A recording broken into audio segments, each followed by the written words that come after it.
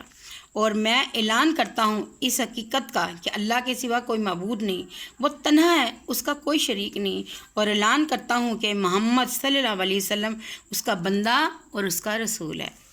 اللہ کے بندوں میں تمہیں نصیحت کرتا ہوں، تمہیں راغب کرتا ہوں، تم اسی کی عبادت کرو، اور اس بات سے شروع کرتا ہوں کہ جو باعث خیر ہے۔ اے لوگوں میری بات غور سے سنو، میں تم پر واضح کر دینا چاہتا ہوں کہ شاید اس کے بعد اس مقام پر میں تم سے ملاقات نہ کر سکوں۔ سبحان اللہ، انہیں پتہ تھا۔ یہ سفر آخرت کے قرب کی طرف اشارہ ہے۔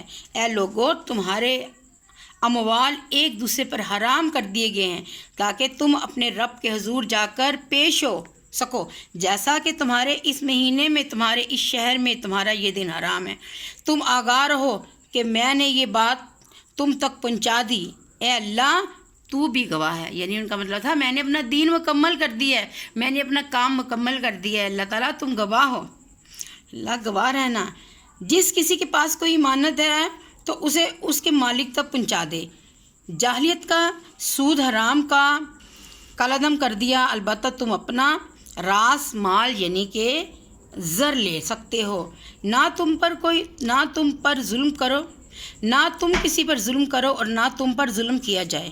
اللہ نے فیصلہ کر دیا ہے، کوئی سود نہ رہنے پائے۔ سب سے پہلے میں اپنے چچا عباس بن عبد المطلب کا سود ختم کرتا ہوں۔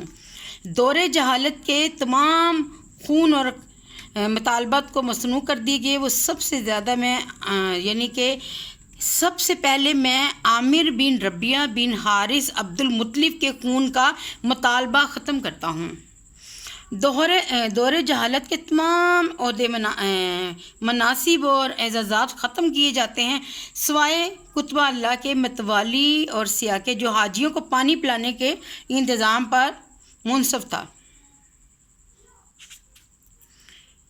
ہم اللہ تعالیٰ کی کون کون سی نعمتوں کو ٹھکرائیں گے یا جھٹلائیں گے، یہ سلسلہ چلتا رہے گا۔ یہ حج کا مہینہ ہے، اسی طرح ہم حج پہ اور اسی طرح دین کی باتیں کرتے رہیں گے تاکہ ہم لوگوں کو باتیں پتہ چلیں، کیونکہ باتیں ہمیں معلوم ہوتی ہیں لیکن ہم پڑھ کے ہم بھول چکے ہوتے ہیں۔ تو دین کی چھوٹی چھوٹی باتوں کو شیئر کرنے کے لیے میری ویڈیو کو لائک کریں، اور پلیز لائک کا بٹن دبا دیا کریں اور آگے پیش کیا کریں تاکہ میرا یہ جلدی کام ہو سکے، جس کے لیے میں صدقہ جاریہ کے لیے میں نے یہ چینل کیا ہے، اور یہ میرا کام آپ لوگوں نے مکمل کرنا ہے۔ اللہ آپ لوگوں کا حامی و ناصر ہو، اللہ تعالیٰ آپ لوگوں پہ اپنی رحمتوں شفقتوں کے سائے کر دے، اور اللہ مجھے بھی اپنے حفظ و امان میں رکھے۔ دعاؤں میں یاد رکھیے گا، پھر ملتے ہیں اسی طرح دین کی باتوں کے ساتھ۔ اللہ حافظ۔